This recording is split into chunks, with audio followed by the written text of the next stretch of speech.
Chapter 32. The Cycle. Nicholas Floyd walked along the path home. The sun was far from setting, but he had been fortunate in his hunting and figured he'd return to his wife early.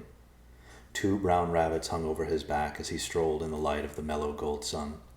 The light hit him at an angle that softened his wrinkles and yellowed his silver hair, making him look years younger than he was. For Nicholas, it had been that kind of day. Maggie will be happy, he thought. She loves rabbit stew. He thought about his wife's beautiful smile, and then thought of the sparsely toothed grins of his 2 young boys, Ben and Thomas. Ben was 8, and Thomas had just turned 5. Good thing I caught 2 rabbits, Nicholas thought. Those boys are eating more every day, and they've become such a handful. Thank the stars for Yolana. Yolana was Nicholas's sister, who lived with them in their forest cave, just outside the village of Hendrik. Yet, as Nicholas thought of Yolana, his happiness waned. Yolana had been noticing things lately, things that made for difficult conversations. It had all started a few months ago when Nicholas's father passed away. It had been hard for Yolana, and she shed many tears. In addition, thoughts of death and aging had brought about new questions. One day, while the family had been down at the stream, Yolana had asked about the ever-widening wrinkles on Nicholas's and Maggie's faces. Yolana wondered if they were ill.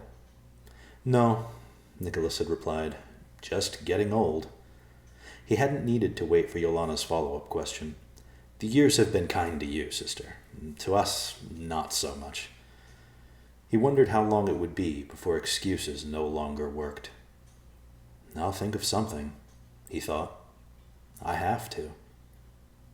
He looked ahead on the forest path and saw Yolana and his 2 boys coming toward him. Thomas ran to meet his father. Dad! Dad! The young boy exclaimed. Auntie Yolana said she'd take me and Ben to swim in the stream. Can we go? Nicholas smiled at the boy. Sure, he said. Just make sure the 3 of you are back before supper. Nicholas held up the rabbits. Yay! Thomas cheered and ran circles around his father's legs with uncontrollable excitement. Don't worry, Yolana said to Nicholas. We wouldn't miss out on Maggie's rabbit stew. Yolana and the boys continued on to the stream, and Nicholas headed home. When he arrived at the cave, he presented the rabbits to Maggie with a smile that betrayed his pride, and then he kissed her on the cheek. Rabbits, she said, surprised. Looks like your reflexes still have a little quickness left, old man. She giggled at her own teasing and smiled to show Nicholas she was only playing. Very funny, Maggie, very funny.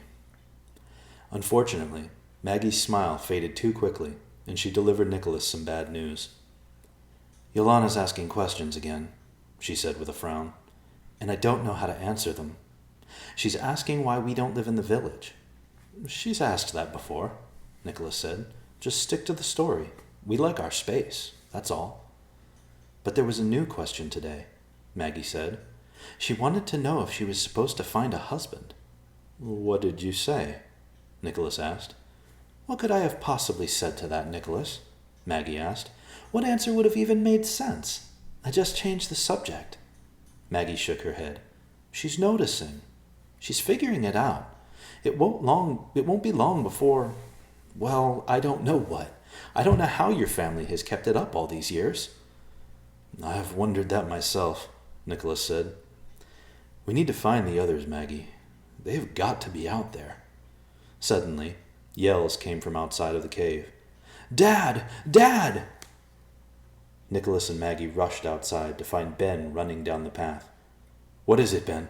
Nicholas asked. What's wrong? It's Thomas, Ben said, trying to catch his breath. He fell on a rock down by the stream. He's bleeding all over. Come quick.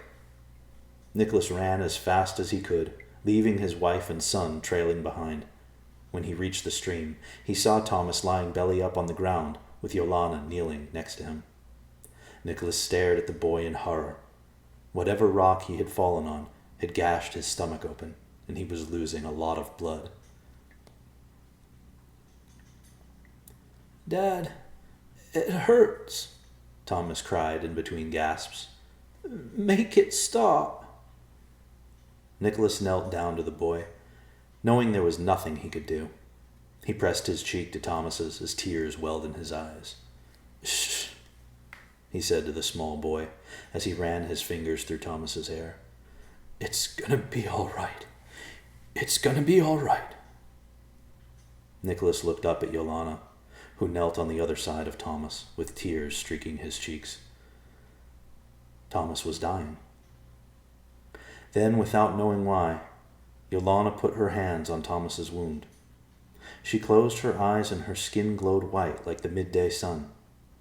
Nicholas fell back as the light grew, watching in awe as it enveloped both Yolana and Thomas. It was so bright Nicholas had to shade his eyes. Then Yolana began to sing. Her words flowed soft and fast like the stream they knelt beside. A melody reached Nicholas's ears he had never heard before. Sounds so sweet they pulled at the strings of his heart, threatening to tear it from his chest. Then, as quickly as it had come, the light was gone. Yolana collapsed, unconscious, next to Thomas. Nicholas scrambled to the boy and was amazed to see his wound had disappeared. Thomas was awake, blinking, alive. "Dad?" Thomas said quietly. "Did I die?" Nicholas picked his boy up and held him tightly to his chest. "No, Thomas, you're alive." Maggie rushed forward and ripped her son away from Nicholas, hugging and kissing him, and crying through it all. Nicholas leaned over Yolana, who was still unconscious. "Yolana," he said. "Yolana?" Without waking, she spoke. "In the world's most desperate hour of need, earthly elements shall be set free, and evil tyrants should beware the coming of an unlikely pair." Then Yolana opened her eyes and stared at Nicholas in confusion. "Yolana?" he asked again. "Who are you?" she asked. "Where am I?" Yolana sat up and looked around, as if seeing her surroundings for the first time. Finally, Nicholas understood. This was part of the cycle. "My name is Nicholas," he said, "and your name is Yolana. You are my daughter. You had a bad fall, but you're all right now." "Father?" the ancient Shera asked, lost in a sea of fog. "Yes, Yolana," Nicholas said. "Let's go home."